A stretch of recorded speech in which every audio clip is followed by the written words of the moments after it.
Guys, it's Ayelet, and this week I'm here to talk about episode 1109, Dirt Off Your Shoulder, part 2.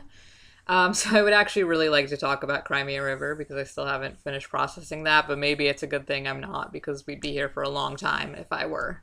So let's talk about this episode instead. So the A plot was about Eli and Imogen, and these are my notes for the A plot. One, Christine Prosperi looked really cute in this episode.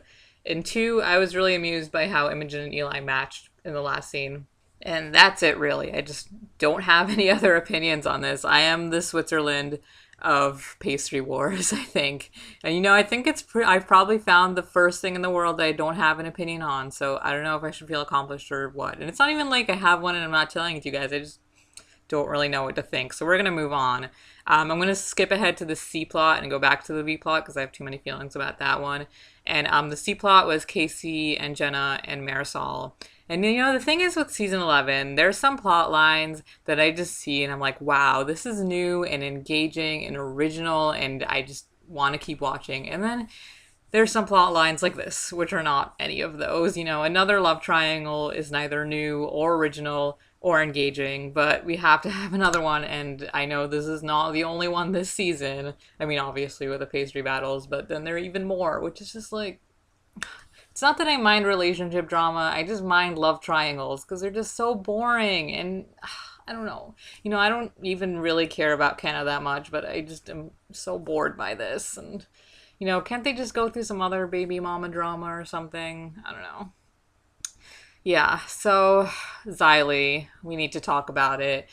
I am a big Xylee shipper. They're probably the only couple I shipped really on the show right now. I like Charlie and Fiona, but we barely even know them that I can really delve into them. And there's a little tiny part of me that still hasn't gotten over Fathom, even though I know they'll never get back together. But Xylee, my one ship, and there they go and had to break them up. And I don't even know who to blame. And I don't know. It's just like, first of all, there was so little build up to it, which makes sense because Xylee has just not been around in the latter half of season 10, and it doesn't look like they'll be around much afterwards.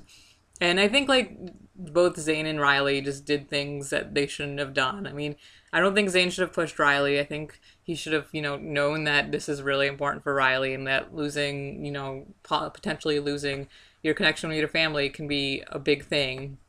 But I also think that Riley just did not communicate with Zane and has just been dragging him around for so long while lying about him that it just wasn't fair to Zane. So both ends kind of had their faults in that aspect. But I think, what really ruined it is a lack of communication. Because I think if Riley had just told Zane how he feels and why he's so scared to do it, and Zane had told Riley why he feels like he's being ignored and why he feels like, he's being dragged around, it could have been saved. But I'm hoping that because it's only a lack of communication and because Riley can still come out to his family and Zane could still, ease up on it maybe, that there's a chance that they could still get back together and be prom king and king. I really hope so because it was the one couple that actually had a chance of being endgame and they had to go and ruin it, I guess. Also, another qualm is that I think this is also a good reason why Riley hasn't had many storylines lately, is because ever since season 8, when Riley was introduced, this is what all of his storylines consist of. 1, he's in the closet. 2, he comes out of the closet. 3, he goes back in the closet. Like, seriously, I feel like we need to have a storyline that doesn't involve the closet for Riley, because gay people occasionally do other things except for come in and out of the closet. Maybe get a better lock for that closet so it can't go back in. That would be a good idea. So I think I'll give this episode a 2 out of 5. It definitely wasn't one of my favorites.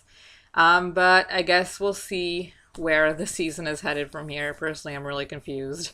So we'll see, and I will see you next week. Bye!